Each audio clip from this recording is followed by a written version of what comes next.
Le rolotube, c'est un outil qui va nous servir à billonner des troncs en bout de 50 cm environ. Il a un double intérêt, c'est que là, il fait à peu près l'épaisseur d'un guide, donc il évitera de coincer le guide lorsqu'on fait le trait de coupe. Et ensuite, il est rond, donc il permettra lors de l'éjection du billon de faire rouler le billon et ainsi de faciliter le mouvement. Il est monté sur un enrouleur avec une ficelle, un petit mousqueton, ce qui fait qu'on peut le verrouiller sur différents endroits dans le harnais. Là, on va vous faire voir deux méthodes. Il n'y a pas de préférence pour l'une ni pour l'autre. Ça dépendra vraiment des configurations, donc du penchant du tronc, de l'endroit où on veut jeter les billons, etc. Donc on va simuler une première fois pour bien voir le positionnement du rolotube avec la tronçonneuse. Donc j'ai sorti toute la ficelle disponible, je laisse pendre mon rolotube sur le harnais et je vais positionner ma tronçonneuse. Donc là il y a deux méthodes pour positionner la tronçonneuse. Soit moteur en haut, voilà, donc c'est plus facile de rentrer la tronçonneuse dans le bois, on a une meilleure prise en main. L'autre méthode, c'est moteur en bas. Donc plus difficile de rentrer la tronçonneuse, par contre ça présente l'avantage d'avoir toute l'épaisseur du moteur entre le trait de coupe et son système de sécurité, sa longe et son rappel. Donc on va faire une première simulation, donc je rentre ma tronçonneuse, je coupe. Quand le guide a dépassé la moitié du diamètre du billon, je prends le rolotube et je vais l'insérer dans l'entaille, en trait de scie parallèle, voilà, à mon billon. On le décale un petit peu après la moitié du billon.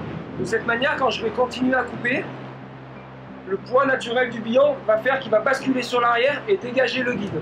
Donc là, je continuerai à couper. Avant de sortir le guide, je mets le frein de chaîne, je range ma tronçonneuse, voilà. Et j'ai plus qu'à me positionner pour pouvoir pousser le billon. Le rolotube va rouler, tomber devant avec le billon et rester suspendu. Donc on a toujours ce principe d'insérer un trait de coupe. Le même principe toujours quand j'arrive à la moitié. Je vais insérer le rolotube dans le trait de coupe, sauf que cette fois, au lieu de l'insérer parallèle, je vais le mettre perpendiculaire à mon guide. Donc la technique, c'est j'enfile le rolotube dans l'entaille, dans le trait de scie, je viens en buter contre le guide et je retire un petit peu, de manière à laisser un jour entre le rolotube et le guide pour pas couper. Je continue à couper. Quand j'arrive près de la sortie, je continue à insérer mon rolotube, toujours avec le même principe. Je viens en buter sur le guide et je retire un petit peu mon rolotube. Quand j'arrive à la fin de la coupe, c'est une des grosses différences avec la première méthode. Là, je vais mettre mon frein de chaîne, je vais tirer un peu la tronçonneuse et là, je peux pousser le billon sans avoir à sortir la tronçonneuse et la raccrocher au harnais. Dans la première méthode, on voit qu'on sort la tronçonneuse et on la réaccroche au harnais.